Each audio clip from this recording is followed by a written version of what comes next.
A dying boy was handcuffed. A lie killed him. Picture this. An 18-year-old student bleeding out on a Southampton street, stabbed multiple times. Instead of receiving help, he's handcuffed by police.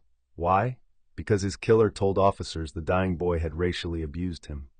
That's the image that should haunt us about Henry Nowak's murder in December 2025. Not just the knife that killed him, not just the 23-year-old man, Vickrum Digwa, who wielded it, but the lie, the weapon sharper than any blade, that turned police into accomplices in a dying boy's final humiliation.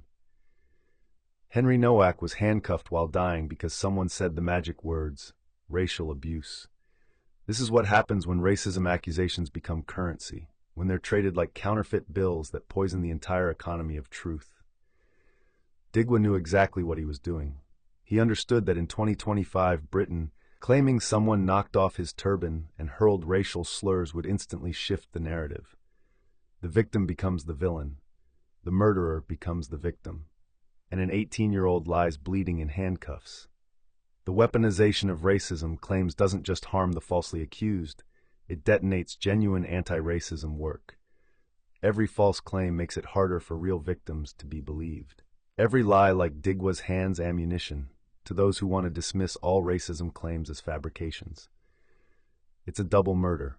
One boy dead on the street, and the credibility of countless real victims bleeding out alongside him. Consider the police officers who handcuffed a dying teenager. They weren't monsters.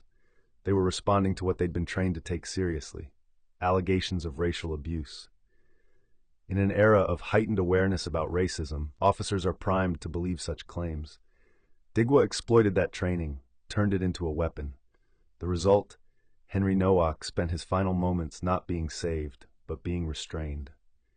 This case strips bare a painful truth. Accusations of racism now carry such weight that they can override basic humanity. A boy is dying, but the accusation creates a force field of doubt around him. Maybe he deserved it, the logic goes. Maybe he said something terrible. Maybe this isn't murder, but self-defense against bigotry. Digwa counted on exactly that hesitation. The Henry Nowak case is now traveling through Britain's legal system, with the Solicitor General pushing for a longer sentence under the unduly lenient sentence scheme. But no sentence can undo the fundamental corruption at the heart of this tragedy, the lie that handcuffed a dying boy. That's the image that should brand itself into public consciousness. Not as a reason to dismiss racism claims, but as a reminder that false accusations are themselves a form of violence, capable of killing both individuals and justice itself.